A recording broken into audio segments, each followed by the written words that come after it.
As Uganda sought to mark a turning point in history and chart a new path to constitutional order in 1994 and 1995, the country was relatively peaceful. Many freedoms had returned and journalism was also taking a new shape. The Uganda Broadcasting Service was established in 1954, later becoming Radio Uganda in 1962. There was only one television station, Uganda Television or UTV, which later rebranded to UBC. The first private radio station, Sanyu, came to the airwaves in December 1993 as the winds of neoliberalism privatization swept the country. Several newspapers flourished during this time. New Vision was established in 1986, followed by Sunday Vision in 1992, Oromori in 1989, Rupinyi in 1993, The Monitor in 1992, and Bukedde in August 1994, among other media outlets. Many of these outlets followed and broadcasted the proceedings of the Constituent Assembly debate of the new constitution from 1994 to its promulgation on October 8, 1995. Most prominently, The Monitor, which later rebranded to Daily Monitor, became a paragon of bold, authoritative journalism that put the company in the crosshairs of the movement government. For nearly 2 years, journalists occupied the front seats at the Nile Conference Center, later to become Serena Hotel, where the 5 select committees scrutinized the issues contained in the report of the Constitutional Commission and crossed over to the Constituent Assembly in the afternoon for the plenary presided over by the luminary James Wapahabulo. I personally covered the committee that worked on the legislature, worked on the executive, it worked on the judiciary. Yes. So the committee then would feed into the plenary. Peter Mwesige, in his final year of journalism school at Makerere University, was drafted by The Monitor, then a weekly, to cover the Constituent Assembly. Caliber of delegates, by and large, was way above what we have in Parliament today. These were not, of course, MPs, they were delegates. But yeah, there was a very good number of people who, were on top of their game. Under the guidance of the newspaper founders and editors, Richard Tebere, who died in June 1998, and Kevin Aliro, who died in November 2005, Mwesige fondly recalls the contentment of every day spent in the bone-chilling air-conditioned conference rooms where hot debates raged. So yeah, it was, I'm happier that I participated in that, I covered that thing, and I think it made me mature beyond my age. I was 24 by the time the Constitution was, enacted on my birthday, by the way. He said there was meticulous dedication from the framers of the Constitution. Having said all that, there was some good progress that those guys made, frankly. Looking back now, had it not been for our president, who has chosen not to leave power, I think we would be looking back with some good degree of pride that they were able to put together a constitution that, one, was very strong on separation of powers.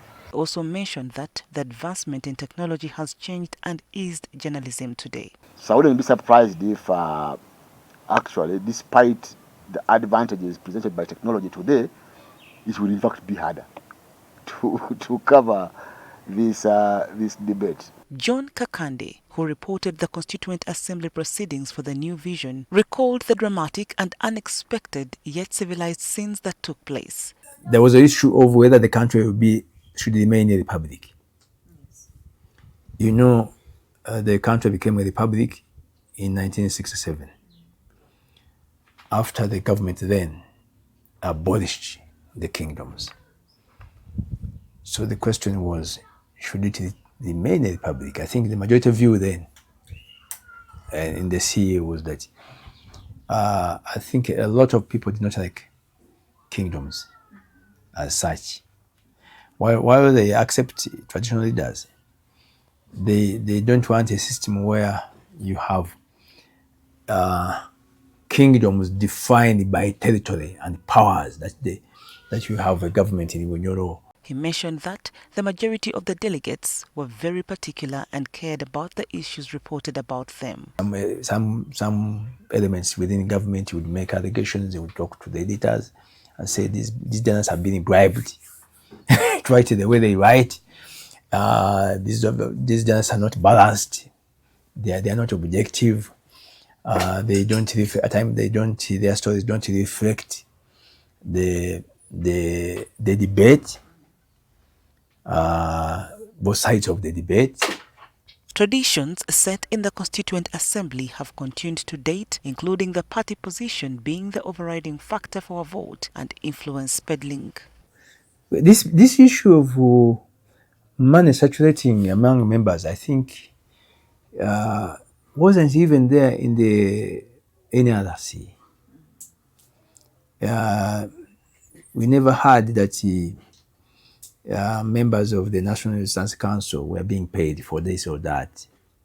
It's something which has, say a phenomenon which has come much later into our politics, unfortunately. Even in CA, no, it was not so much the issue of money, but the issue of what is the view of the president on this matter. And I think a lot of people believed in his goodwill. Peter Okello Jabweli, a journalist and lawyer who covered proceedings for the now-defunct Crusader newspaper, said the standard of debate and the spirit of nationalism that characterized the constitution-making process still stands out. The way you have in Parliament today, if there is a bill, which I see being lost now, the people are passing bills in one day, there is no consultation, no input. The journalist turned lawyer is, however, reticent on whether the constitution has lived up to the aspirations 3 decades on. You can have, there are two things. There is the constitution, which is a document you can waive, but there is also constitutionalism. Those are two different things. So we have a constitution in Uganda. Is the constitution followed to the letter? It's a debatable thing. Looking back then and now, the trio, now older and wiser, reflected on journalism and politics. Let's say, assuming we had a President James Pahablo in 2001, right? President Vesigi in 2006. Would we be where we are in terms of the respect we have accorded this document, which, cost us lots of time and money? I don't know. We haven't had that opportunity to sort of try this out. We have basically remained at the magnanimity of the dear leader. It's not a failure of the constitution. It's a failure of us as a country, as a people, as a civil society. Don't expect the people who hold the power, because it's not their interest to stick strictly, rigidly to the provisions of the constitution. Theirs is how do you circumvent the provisions of the constitution. Betty Mudondo, NTV.